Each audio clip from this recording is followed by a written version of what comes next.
सहयोग करने के लिए एडवोकेट विद फार्मर हमारे बीच में पहुंचे हुए, बहुत बड़ा सहयोग है एडवोकेट का भी हमारे किसान आंदोलन को।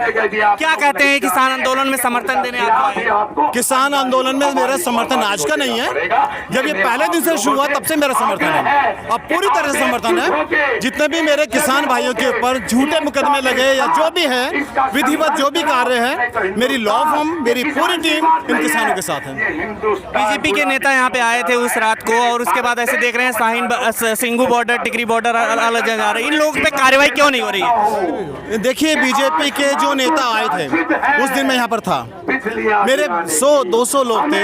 पूरी तरीके से हम लोग बड़ी शांतिपूर्ण तरीके से कर रहे थे। लेकिन जो बीजेपी का तथा कथित, मैं नेता नहीं बोलूंगा, गुंडा बोलूंगा, जो गुंडा आकर अपने 30-40 लोगों के साथ आक्रमण करने की कोशिश करता है। आज बीजेपी क्योंकि सरकार में है, योगी जी सरकार में है और उनके अपने एमएलए आकर गुंडागर्दी करते हैं। अभी तक कोई केस दर्ज नहीं, ये बहुत दुर्भाग्य है। हम उम्मीद करते हैं कि कल शायद हम कौशाम्बी में जाके एफआईआर कराएंगे। इंटरनेट बैन होता है, पत्रकारों पे कार्रवाई होती है, क्या कहेंगे इस चीज के? पूरे पत्रकार साथियों के साथ, पूरे पत्रकार साथी, अगर आप पूनिया की बात करें, धर्मेंद्र की बात करें, जितना मेरा पत्रकार है मैं सब उसके साथ हूँ। मेरी पूरी लीगल उनके साथ है, पूरी लीगल टीम की सपोर्ट मेरे पत्रकार भाइयों के साथ है। और फ्रीली आप जब भी आए, कोई नहीं होगा तो हम होंगे, चिंता करने की जरूरत नहीं। लेकिन जिस तरीके से मौलिक अधिकारों का हनन हो रहा है लोगों के, इनके ऊपर सरकार के खिलाफ कुछ नहीं हो सकता? जो दिल्ली पुलिस की कार्रवाई है इन सब चीजों को लेकर? नहीं, बिल्कुल, क्योंकि मौलिक अधिकारों को हनन कोई नहीं कर सकता। इसका मतलब ये नहीं कि मौलिक अधिकार एब्सोल्यूट है, बट कंडीशन होती है जब इनको रिवोक किया जाता है, जिनको हटाया जाता है। आज ऐसी स्थिति तो नहीं थी, शांति का टाइम था, तो मौलिक अधिकारों को हनन आपने कैसे कर दिया? स्टेट रिस्पॉन्सिबल है, इस पे भी पीआईएल आएंगे। अभी सोशल मीडिया पे कुछ फोटोज वायरल हो रहे हैं जिसमें देख रहे हैं कि तीर गाड़े जा रहे हैं सड़क पे, खोद के सड़क खोद करके। ये किस तरीके से राष्ट्रीय संपत्ति का नुकसान हो रहा है? और देखिए, इसी को बोलते हैं एक पब्लिक न्यूसेंस। जिस समय राकेश जी शांति प्रिय ढंग से आंदोलन कर रहे थे तो डीएम गाजियाबाद 133 का सेक्शन का एक नोटिस थमा देते हैं कि पब्लिक न्यूसेंस से आप इसको रिमूव करें। लेकिन सरकार द्वारा सड़कों पे गड्ढे खोदना ये भी पब्लिक न्यूसेंस है। अब 133 की कार्रवाई डीएम को करनी चाहिए थी, वो क्यों नहीं कर रहा?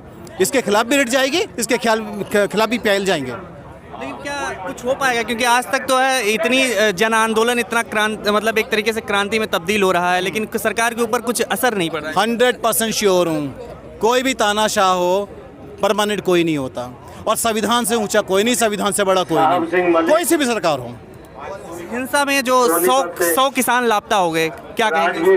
120 तो मेरे शहीद हुए और जो मेरे लापता हुए, किसी भी मुख्यमंत्री ने, किसी भी केंद्रीय मंत्री ने, किसी भी इस बीजेपी गवर्नमेंट की सरकार के किसी भी अधिकारी ने उनके बारे में कोई चिंता व्यक्त नहीं करी। हाँ, बार बार हर मेन स्ट्रीम मीडिया पे एक बात आती रही कि 400 पुलिस वाले घायल थे, 400 पुलिस वाले घायल थे, 4 लोगों से मिशन मिलने चले गए, एक शब्द नहीं बोला जो मेरे 120 किसान शहीद हुए थे। ये दुर्भाग्य है और बहुत निंदनीय है सरकार के पार्ट पर। मीडिया का जो रवैया है, जो इन सब चीजों पे नहीं बोल रही, किसान घायल हुए उस समय की नहीं हुए, वीडियो जो उस पे नहीं किसी को मिल रहे हैं, कुछ क्या कहेंगे उसमें? देखिए, मीडिया की बहुत सारी भूमिका सराहनीय है। आप जैसे सारे साथी जो इस आंदोलन को पहले दिन से दिखा रहे हैं, मैं तो सराहना करता हूँ सारे मीडिया की। लेकिन अगर आप कुछ मीडिया की बात करते हैं जो मेन स्ट्रीम है, तो वो उनके लिए दुर्भाग्य है, आपके लिए नहीं।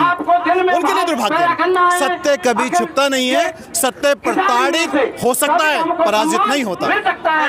बजट आया और उसमें मोदी सरकार लगातार कह रही है किसानों की आय दोगुनी हो जाएगी, क्या कहेंगे? कैसे दोगुनी हो जाएगी? किसानों की आय दुगनी कैसे होगी? एक किसान की जो पर कैपिटा में काउंट करें तो 5,000 रुपए महीने इनकम है, तो दुगनी करके आप 10,000 रुपए कर देंगे और पेट्रोल 90 रुपए लीटर कर देंगे, तो ये तो छलावा है। ऐसे आय दुगनी नहीं होती, कभी नहीं होती। क्या मैसेज देना चाहेंगे सरकार को? बस मैं मैसेज देना चाहते हैं कि परमेश्वर हमारी सरकार को सद्बुद्धि दे, और प्रधानमंत्री जी, हम आप ही के बच्चे हैं, आप हमारे प्रधानमंत्री हैं, आप हमारे प्रधान सेवक हैं, आपके बच्चे रोड पे बैठे हैं, सड़क पे बैठे हैं, आइए गले लगाइए और इस प्रॉब्लम को सॉल्व कीजिए हमेशा के लिए। देखिए, बजट के बारे में आज जो प्राइवेटाइजेशन और 2 चीज़ों के ऊपर बताया उन्होंने, ट्रैक्टर और डीजल के दाम बढ़ेंगे और प्राइवेटाइजेशन को बहुत महत्व दिया है। ये 2 चीज़ों के बारे में आज बजट में मुख्य बातें हुई हैं। आप वकील भी हैं, क्या कहेंगे यहाँ पर जो आए हैं जिस तरीके? देखिए, मैं ये कहता हूँ जो इन्होंने डिटेन किया है, they have detained without giving any reason, it is given in a CRPC। उनको ये रीज़न देना चाहिए कि वो डिटेन क्यों गए गए हैं। 24 घंटे के ज़्यादा आप डिटेन करते हैं तो उसका रीज़न दीजिए ना।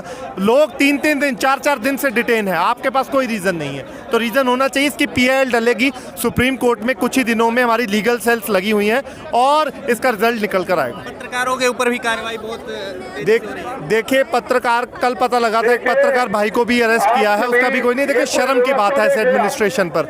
सवाल उठते हैं कि आप किस तरीके से चला रहे हैं। लॉ की कोई कदर ही नहीं रही है आज के ज़माने में। ये है आज का। ये तो लाजमी है, ये होना लाजमी है। जब आप इस देश में संविधान की बात करेंगे, सच्चाई की बात करेंगे, आपको पकड़ के जेल में डाल दिया जाएगा या आपको लट बरसाए जाएंगे, ठीक है ना। ये बड़ा सिंपल सा तरीका है, क्योंकि जिस हिसाब से इस देश के अंदर आज संविधान का हनन हो रहा है, संविधान को तोड़ा जा रहा है, संविधान को मोड़ा जा रहा है, संविधान को खत्म करने की साजिश की जा रही है। और जैसे जैसे आप इस सच्चाई को रूबरू करेंगे पब्लिक के बीच में, तो आपके साथ ये होना लाजमी रहेगा। क्योंकि जो वर्तमान सरकार चल रही है वो चाहती नहीं कि इस देश में सच किसी भी पब्लिक के सामने जाए, और वो इसी सच को दबाने के लिए, आपको दबाने का काम कर रही है। बजट भी आ जाए, क्या लगता है उससे कुछ किसानों को? देखो, बजट जो आना था तो हमें पता था लाजमी ये सब होना ही होना है, क्योंकि प्राइवेटाइजेशन सारे से चल रहा है और आगे वाले टाइम पे अदानी और अंबानी के लिए जो फायदा और हुआ है उन्हीं के पक्ष में सारी चीजें रखी गई हैं। और प्राइवेटाइजेशन जो, और अभी जो पब्लिक के ऊपर पेट्रोल की मार जो पड़ने वाली है, जो पब्लिक का पैसा और जाने वाला जेब में, सारे अदानी अंबानी के पेट्रोल पंप, अदानी अंबानी के जितने भी आपके जो मॉल देख रहे हैं, या जितने भी आप जो आज फार्मर बिल की बात हम यहाँ पे कर रहे हैं, तो सारे आने वाले वक्त पे यही है कि आपकी जेब में पैसा होगा तो आप खाने के लिए बात कर पाएंगे, अदर पैसा नहीं होगा तो आप भिखारी कहलाएंगे। सरकार चाहती है कि यहाँ का जो आम आदमी है वो भिखारी बन के रहे। सरकार जिस तरीके से लगातार यहाँ पे उठाने की कोशिश कर रही थी, उसके बाद इंटरनेट बैन और उसके बाद पत्रकारों पे कार्रवाई, बहुत सारी चीजें इस तरीके से जो की जा रही हैं, उन सभी चीजों पर लीगल रूप से कुछ हो सकता है क्या? सारी चीजें लीगली हो सकती हैं। देखिए, अभी तो ये है कि ये तो पता ही नहीं, जब तक आप FIR नहीं पढ़ सकते कि आप पे कौन सा सेक्शन लगाया गया, कौन सी धाराएं आप पे लगाई गई हैं और आपको क्यों पकड़ के उन्होंने बांध दिया। हो सकता है किसी चीजों पर लेके कि आगे आपने क्राइम करा या नहीं करा, पुलिस तो क्या कहते हैं भीड़ के अंदर सभी लोगों को उठा के ले जाती है, लेकिन क्या कि वो मौजूदा वहाँ पे था नहीं था। ये पार्ट ऑफ इन्वेस्टिगेशन है, तो इन्वेस्टिगेशन का पार्ट ये है कि आगे प्रोसीडिंग में रहेगा। ऐसे तो बहुत सारी चीजें कि अभी आप उसकी बात करें कोरोना की, तब तबलीगी जमाती को ऐसे कहा गया कि सारे पूरे देश के अंदर उन मुसलमानों ने कि सारा कोरोना उन्होंने फैला दिया, लेकिन 6 महीने बाद कोर्ट ने बाइज्जत बरी करा, मान सम्मान के साथ बाइज्जत बरी करा। तो आप न्यायालय पर भरोसा रखें, न्याय आपके साथ रहे। कड़कड़डूमा कोर्ट, दिल्ली। कड़कड़डूमा कोर्ट से आए हैं, क्या कहेंगे जो आंदोलन को आज सपोर्ट करने आए हैं? जो आंदोलन में जो हमारे जो मूल अधिकार हैं उनका जो है खनन किया जा रहा है। जो देश का जो हमारा जो किसान है वो आज 2 महीने से यहाँ पे सड़कों पे है, जो अपने परिवार अपनी ज़मीन को छोड़ के जो है हमारे अपने अधिकारों के लिए लड़ रहा है, तो उसके लिए जो हम सपोर्ट कर रहे हैं। जो भी जो है लीगल कार्रवाई जो हमारे एडवोकेट के द्वारा जो की जाती है वो फ्री ऑफ कॉस्ट उनके लिए सपोर्ट हम करेंगे। इंटरनेट बैन है, तमाम लोगों पे, किसानों पे मुकदमे दर्ज हो रहे हैं, क्या कहेंगे? जो मुकदमे जो दर्ज हो रहे हैं वो गलत FIR जो फायर की जा रही है, तो उसमें जो हम किसी भी तरीके से जो हम मुकदमे कंटेस्ट कर सकते हैं, हम उसको जो है फ्री ऑफ कॉस्ट अपना करेंगे। क्या कहेंगे सर आप? जो भी क्या नाम है हमारा एडवोकेट जो भी अब जो भी किसानों पर फर्जी मुकदमे दर्ज है, क्या नाम है, उनके खिलाफ हम फ्री ऑफ कॉस्ट लड़ेंगे, क्या नाम है, जो भी दिल्ली में हमारे किसान भाइयों के खिलाफ मैटर है। किस तरीके से लोकतंत्र का हनन हो रहा है यहाँ पे? जी, जिस तरह से क्या नाम है किसानों को जबरदस्ती क्या नाम है कानून को जबरदस्ती क्या नाम है जबरदस्ती पूछा जा रहा है, फिर लॉन्च की जा रही है उनके खिलाफ, तो उनके खिलाफ हम जो भी कानून की जो भी प्रक्रिया होगी उसके खिलाफ हम काम करेंगे। भारतीय किसान यूनियन यहाँ पर आए, क्या कहेंगे? हम अपना किसानों को पूरी तरह से समर्थन देने आए हैं, और ये जो गवर्नमेंट की पॉलिसी है ये कहीं ना कहीं हर आदमी को बहुत ज़्यादा परेशान करने वाली पॉलिसी है। और ये काले कानून जो लेके आई है गवर्नमेंट, इससे आम आदमी को इतनी परेशानी होने वाली है कि आगे वो सोच नहीं कर सकता। जो आटा आज किसान का आटा 20 रुपये किलो बिक रहा है, वो हमें 200 रुपये किलो लेना पड़ेगा, क्योंकि इनकी जो पॉलिसी गवर्नमेंट की पॉलिसी है वो आम आदमी के बिल्कुल खिलाफ है, और हम इसका विरोध करते हैं। और आज मैं अपनी पूरी टीम के साथ यहाँ पर आया हूँ और किसानों का पूरा समर्थन करता हूँ। बजट आया है, बजट किस तरीके से है किसानों? बजट लेके आए हैं, वो बजट अपनी सुविधा के अनुसार बजट लेके आते हैं गवर्नमेंट, ना कि आम आदमी के लिए लेके आ रहा है बजट को भी वो जो पूंजीपति लोग हैं उनके फेवर में ज़्यादातर सारी बजट जो लाया गया है वो उनके फेवर में लाया गया है। देखिए, मैं अभी स्टूडेंट हूँ, दिल्ली यूनिवर्सिटी में पढ़ता हूँ। मैं ये कहना चाहूँगा जितना मैं जाना हूँ इस लॉ के बारे में, ये हमारे किसान जो है उनके खिलाफ है। हमें उनके साथ खड़े रहना है। हमें जितना भी कहते हैं हमसे हेल्प हो सके, बाय लॉ या बाय एडवाइजरी, हमें उनकी हेल्प करनी है। किसानों को कोई फ़ायदा नहीं मिलेगा क्योंकि गवर्नमेंट कुछ फ़ायदा देना भी नहीं चाहती। ये जितनी भी पॉलिटिक्स चल रही है ये किसानों को नुकसान पहुंचाने के लिए और गोदी मीडिया जो मोदी सरकार है वो अपना भरना बन रही है और कुछ नहीं है। इससे किसी को फ़ायदा नहीं होने वाला।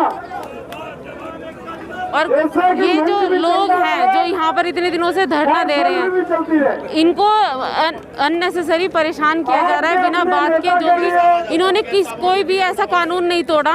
ये इनका मौलिक अधिकार है, संविधान सुप्रीम कोर्ट इनको ये अधिकार मिले हुए हैं। ये अपने अधिकारों के अनुसार अपना शांतिपूर्वक तरीके से प्रदर्शन कर रहे हैं।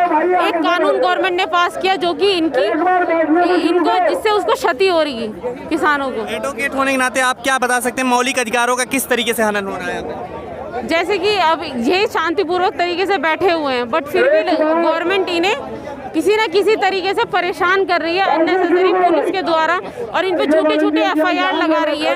इनको अपने जो रोष प्रकट नहीं करने दे रही है, जबकि मौलिक कानूनों में साफ ये अधिकारों में ये साफ दिया गया है कि आप फ्रीडम ऑफ स्पीच है, आप बोल सकते हो, विरोध कर सकते हो। खबरों में बने रहने के लिए फोरम 4 को सब्सक्राइब करें और नोटिफिकेशन पाने के लिए बेल आइकन दबाएं।